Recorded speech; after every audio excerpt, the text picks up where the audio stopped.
Hi, I'm Andrew Kane, politics editor of the Richmond Times-Dispatch. The General Assembly returns to Richmond tomorrow for a 46-day session, and we're here with some of the politics reporters from our team to preview what's going to happen and what's at stake. With me are Charlotte Renee Woods, Dave Ress, and Anna Bryson. So we'll start off with Charlotte. One of the key issues that folks are talking about is the prospect of abortion legislation since the Supreme Court overturned Roe versus Wade. What can we expect in the session? Well, as the House Speaker said yesterday, we won't be able to expect too much to happen this session, but it's all sort of a preamble for next session. Right now, with the issue falls largely along partisan lines, with Democrats having control of the Senate and Republicans having control of the House. Anything, restrictions or bans that happen to clear the House would be, pretty much squashed in the Senate. There's also the special election with Senate District 7, which if Aaron Rouse wins that, he's bolstering the Democratic lead in the Senate. But we're still seeing bills being filed because legislators are really trying to show voters, where they fall on this issue, because by next year, 2024, that's where we're really going to see, efforts for 15-week bans or restrictions. We're going to see some, debates on, life at conception versus how long is it, a clump of cells, when can a fetus feel pain? That's where we're going to start to see all of those debates play out. Governor Youngkin said after the Supreme Court overturned Roe that he was going to seek a ban of most abortions after 15 weeks, with exceptions for rape, incest, or for the life of the mother. But there could be a fallback attempt at 20 weeks, but that probably isn't likely to pass. Yeah, it's definitely, there will continue to be chatter this session, but unlikely that anything will pass this session. But again, 2024 session is where we'll start to see movement, whether that's protecting access to the procedure or walking in some restrictions or some bans to the procedure. And Charlotte alluded to an important special election that's going to occur this evening.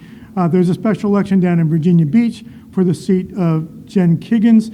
She's the Republican state senator from Virginia Beach who was elected to Congress on November 2nd. And so Aaron Rouse, the Democrat, and Kevin Adams, the Republican, are vying for that seat. If Democrats pick it up, their edge in the Senate goes to 22-18, which makes further curbs on abortion probably even less likely. So let's talk about some of the governor's other priorities for this session. Dave, after securing $4 billion in tax cuts in 2022, Governor Youngkin's going to seek more in this session. He's going to seek about $1 billion worth of additional tax cuts, and that's going to probably be one of the central divisions in the General Assembly this year. The governor feels Virginia is really flush with cash. He's got projections going forward that talk about $3.5 billion of the surplus this year, rising in about 5 years to $11 billion bucks. So he says Virginia can afford the tax cuts. Democrats, who remember are a Senate majority and control the Senate Finance Committee, are pretty adamant that Virginia needs to spend some money for underfunded things from the past. They cite in particular education and mental health.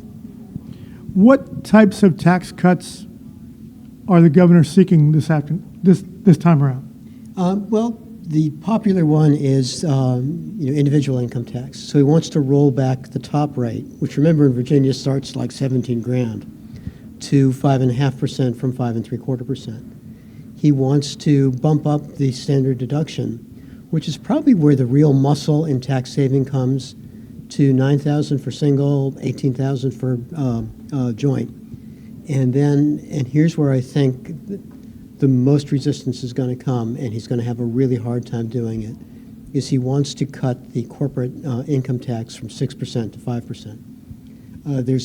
He does a little sweetener as well for small businesses, a 10% tax credit for businesses that the owner basically pays the taxes on his individual in return.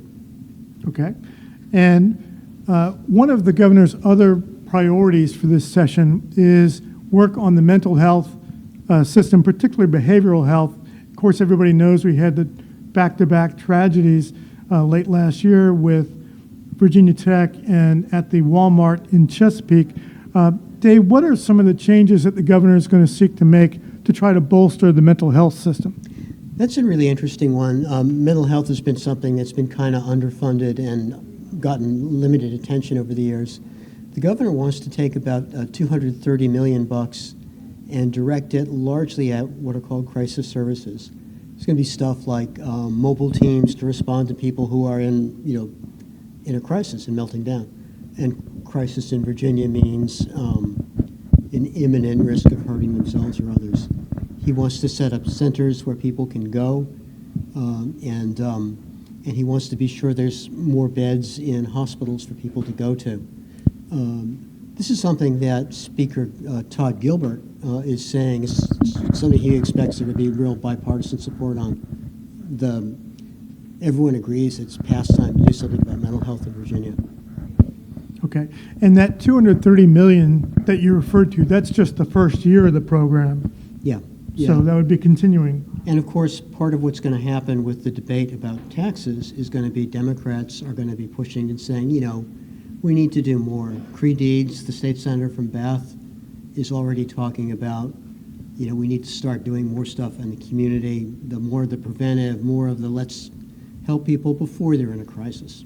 Right. And a lot of folks here will remember the tragedy with Marcus David Peters, who was killed in a mental health situation with a police officer. So there have been a number of efforts to try to help folks in a time of crisis before police get involved. So we'll keep an eye out on that. And one of the other priorities for Republicans in this session is going to be school choice. Tell us a little bit about what the Youngkin administration is seeking to do. So there's a bill from Delegate Glenn Davis, a Republican, that would create education savings accounts, which are similar to voucher programs, but instead of the money going directly to private schools, it would go into a savings account for the parents to then spend on usually private school tuition. But it can also be spent for homeschool parents. They can spend on things like tutors, supplies, curriculum, things like that. It would come out of the state portion of per student funding, which varies differing on location. According to Davis, the average amount that parents would get is $6,000, but in places like Fairfax, where they have the formula says that the county has a higher ability to pay, the state portion would be a lot less, so those parents would get a lot less in that situation. And there have been pushes for school choice in Virginia for a number of years when we've had Republican administrations. I know in the past they've tried to have a regional entity involved in getting approval for charter schools, but the governor has been taking sort of a different tack with sort of innovation, trying to get the colleges involved as well. So that's something we're probably going to see another push on.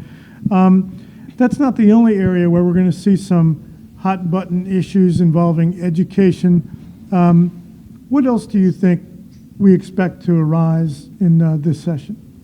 There are quite a few bills that have to do with the treatment of transgender students. There are a couple that have to do with sports, so they would require students to play on the team that correlates to their birth sex. So transgender girls couldn't play on the girls' team and vice versa. There's also one that would require a court order for schools to change the name of a kid. And there's another one that if a student told their teacher they were identifying as something other than their birth sex, the teacher would be required to call the student's parents. And given the divide in the legislature, it's not likely that these would pass, but it's still an indication that this is going to be a big topic. I know another topic that folks are going to keep an eye on is how race is taught in schools. Folks will recall that last year when the governor was inaugurated, he put in an executive order to bar the teaching of what he termed divisive topics. Where are we as far as the K-12 history standards? There have been a couple iterations of that so far. Yeah, so the most recent one came out on Friday. It was a sort of redo of the last one put out by the Youngkin administration that fixed some of the errors that were in the last one, including things about the last one called Native Americans America's First Immigrants. So they fixed that. They added in more things about some underrepresented communities who had criticized the last draft, but that will come up at the February 1st State Board of Education meeting. There's also an alternative draft put out by a separate group that will be considered by the board. That is a little bit more like the 2015 version, which is what we have now. To help folks understand who has the final call here, the Youngkin administration has been formulating this latest iteration of the standards. Who has the final say? Is this implemented solely by the Youngkin administration, or is this done by the State Board of Education? This State Board of Education has complete control over this. Despite the fact the Youngkin administration has been pretty involved with these drafts, it's totally under purview of the board. Okay, very good. Dave, we talked a little bit about Governor Youngkin's priorities for the session. I know that you had a story recently talking about the state Democratic legislative leadership and some of their priorities. What are some of the things that they hope to arise in this session? I think it's interesting because the Democrats, of course, were a majority until 2021, and while they were a majority, they passed some, for Virginia, truly astounding reforms on labor law in particular. One of them was minimum wage. That was in order to get that through, even with general Democratic support, they had to phase it in, and the last two chunks. $13.50 for 2025 and $15 for 26 were subject to a vote this session. So you know that's going to be a fight. Republicans are not generally in favor of minimum wage. Democrat support can get a little squishy too. There are going to be things dealing with paid family leave. There'll be a carryover from last year. The Democrats, interestingly, are talking about things like legislation on affordable housing, which I haven't seen yet. And that's always a difficult one for the state to get involved with. What do they want to do? They talk about trying to rein in costs, but how would a legislative body do that?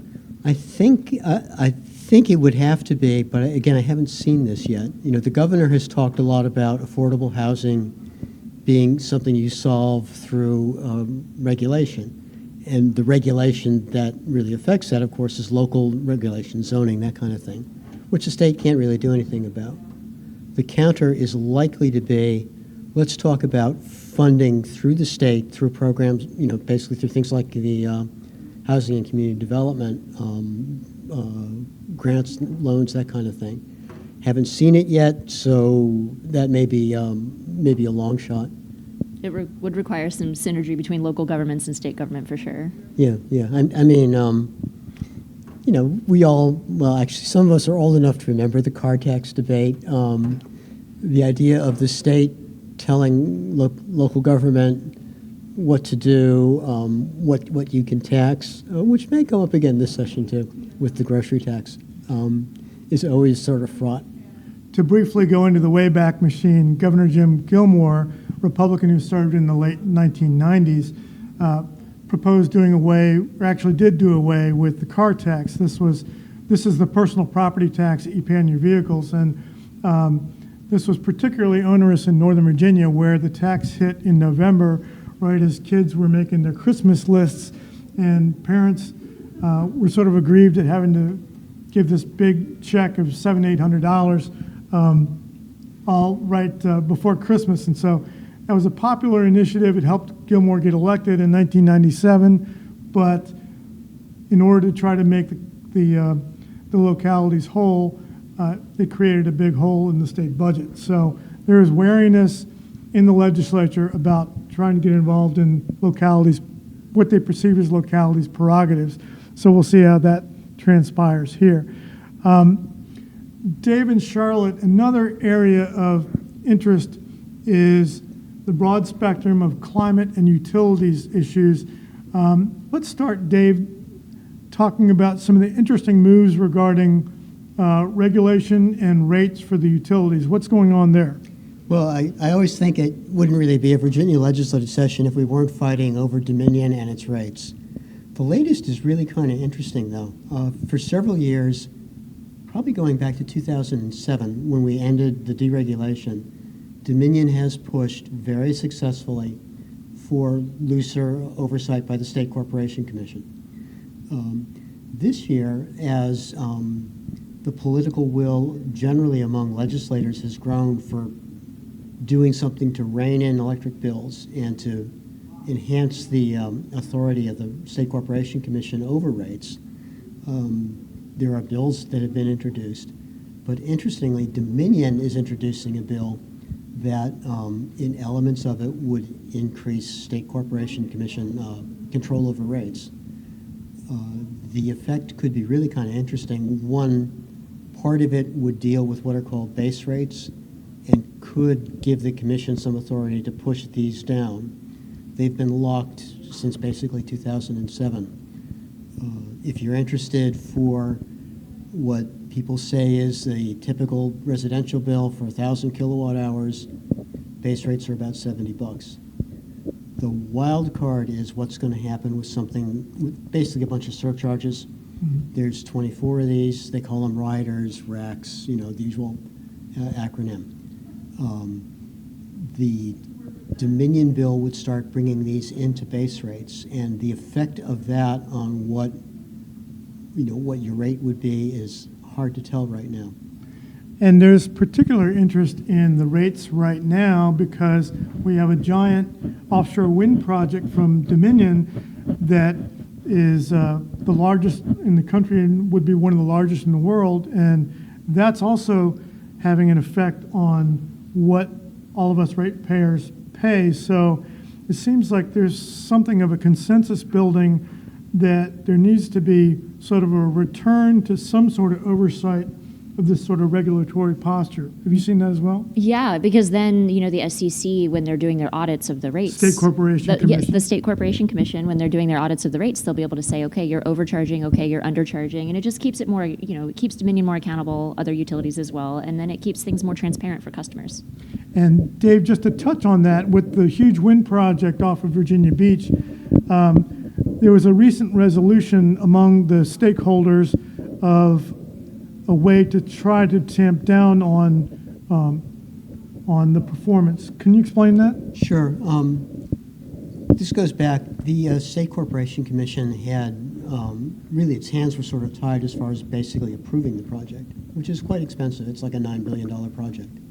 And so when they finally did, they had a performance standard. They said you had to be able to produce about I think it's 40-some% of what the rated capacity of this is. Dominion had to with the wind project. Right. Dominion said this was onerous because, it's just getting started, who knows. And in fact, Dominion was starting to talk about just pulling the project altogether.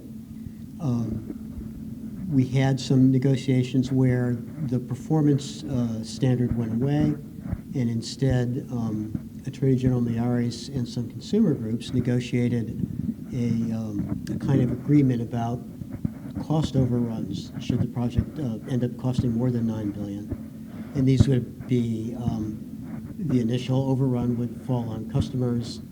After about $1 billion or so of overrun that way, it would be split Dominion and customers. And then after another $1 billion of that, Dominion would eat it. And the general idea here is to try to minimize the effect on consumers if things don't go as planned for Dominion. Dominion has said, there could be acts of God. You could have a hurricane that damages things. You could have, God forbid, an act of terrorism. They want to be held harmless for things that they say would be beyond their control. Yeah. So it seems like there's sort of a meeting of the minds that there's a way to sort of protect consumers and protect Dominion at the same time. I think there is. It's really interesting to me, and I know this is sort of inside baseball, that Dominion is talking about increased State Corporation Commission control. And the guy carrying this for Dominion is Terry Kilgore, the majority leader in the House, who has been one of the legislators who's been most active with Dominion's earlier program of, loosening the hold of the SCC over rates. Right. And Charlotte, you've been writing about some of the other legislative aspects related to Dominion and energy. What else is going on? Yeah, so last month, a number of bills were filed that were very similar that would repeal the law that passed last year that put Virginia, kind of hitched us to the tailpipe emissions that California has. And the reason that California has this exception, it goes a little bit deeper than what the federal law allows for on emissions. And so that's why you see other states, I think Virginia is one of 16 or 17 that have decided, you know what, we're going to do what California is doing. Meanwhile, California is in the process of considering banning gas-powered cars by 2035, which obviously caused some Virginia legislators to go, whoa, wait a minute, do we really want to stay connected to this? So there's, a handful of bills to pull us out of that. Don't know how that will go. Again, we have a split party control, and it's not totally partisan, but largely Democrats support that staying hitched to California's emission standards, while some Republicans say they want to, get out of that. It's sort of what we're seeing right now too. What we were talking about authority between the Board of Education. The Regional Greenhouse Gas Initiative, which is colloquially known as RGGI. It's sort of a cap and trade market that is aimed at keeping emissions low. So the Virginia General Assembly put us into it, and the Youngkin administration has been saying he wants to pull us out of it, seeking a regulatory route. We will continue to see that debate play out throughout the year, even past General Assembly session, on how that's going to go and whose authority it actually is to stay in RGGI or get out of RGGI. Yeah, we've seen several instances in which the governor, having been an executive in private industry, has tried to do some things through executive action, and the legislature has said, whoa, hold on a minute, that's the province of the legislature. So we're probably going to see some more debate about that as to who actually gets to make the decision as to whether Virginia should stay or leave the Regional Greenhouse Gas Initiative. And again, this is a group of about a dozen states that try to work together in the Northeast to try to put these caps on. Of course, everything that's going to transpire in the next 46 days is going to come in the context of looming elections in the fall, where we have all 140 legislative seats are going to be on the ballot. That's 40 seats in the state Senate and 100 seats in the House of Delegates. Right now, as Charlotte explained, we have sort of split dominion, to coin the phrase, in the legislature, where the Democrats, pending the result of tonight's special election, the Democrats have a 21-19 edge in the Senate, and the Republicans, pending the results of two special elections tonight, they have a 52-48 edge in the House of Delegates. So whatever happens in those fall elections is going to largely determine the outcome of Governor Youngkin's agenda. And so we won't belabor this too much, but that sort of plays into the will he or won't he discussion that's going on about Governor Youngkin. Oh, sure. Yeah. And, it's going to set a lot of the tone for the session, too. We used to talk about something called brochure bills, which are bills that are introduced largely to be on election flyers in November. But seriously, Governor Youngkin is a first-term governor. There's a lot of speculation, which he's been sort of kind of putting a damper on, but a lot of speculation about national plans. For that to happen, of course, he's got to be an effective governor. He's got to get stuff through. And that would probably include things like, not this session, but after the election, the 24 session, things like abortion, which really do matter to the national Republican And school electorate. choice as well. And school choice as well. Right. So I think a big takeaway is, a lot of bills that are being introduced right now, they may or may not get traction this year, but it will keep the conversation going, and that will bleed into the elections that happen, the primaries this coming summer and the general election next fall, or this fall. Speaking of the primaries this summer, that's going to be another fascinating thing to watch, because given the redistricting that occurred in late 2021, that was done not by folks aligned with parties, but it was done by the state Supreme Court, which didn't care who was representing which districts. So we've got a lot of incumbents who've sort of been paired in districts. So we're going to see some really fascinating nominating fights before we even get to the general election. So that's another thing to keep an eye on. So one other issue that I wanted to get to before we close out, this is something that's not a priority of the governor, who's keeping his hands off, but we have an important issue regarding casinos in the Richmond area. Dave, tell folks a little bit about what's going on there. Well, Petersburg is really eager to build a casino. They're talking about, I think, a $1.4 billion casino over by 95. And State Senator Joe Morrissey has been pushing very hard to say Richmond, which had, you remember, in 2021, voters narrowly rejected authorizing a casino here.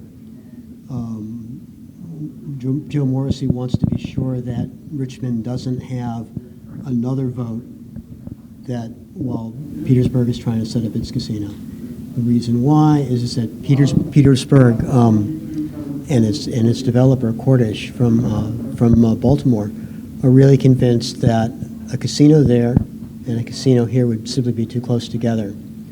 The Joint Legislative Audit and Review Commission says they could both be viable. You will remember that in Norfolk and Portsmouth, there are going to be casinos really right across the Elizabeth River. So it's... And they would be in closer proximity than much. Richmond and Petersburg. Yeah. But Petersburg is pretty adamant that having the two so close together would be untenable. Yeah, I think so. And so there's going to be a fight over, does Richmond get another crack at this? Does Senator Morrissey's effort to protect Petersburg's current lead on the casino race hold? And that kind of gets down to one senator's sway in the state legislature. And Mayor Stoney of Richmond yesterday came out forcefully and reiterated that he's adamant that he wants Richmond to get a second crack at a casino after it narrowly failed in 2021. So that's one that is going to be of particular interest locally. One important state legislator, Janet Howell of Fairfax, has said she expects that to be, in her words, a brawl. So that's one to watch. So so there's a lot to watch in the session to come. And so I want to thank Charlotte Renee Woods, Dave Ress, and Anna Bryson for joining me here to share their expertise on what we're going to be covering. And so I'd encourage everyone to stay tuned to richmond.com and the Richmond Times-Dispatch for our coverage of the session. Thanks very much.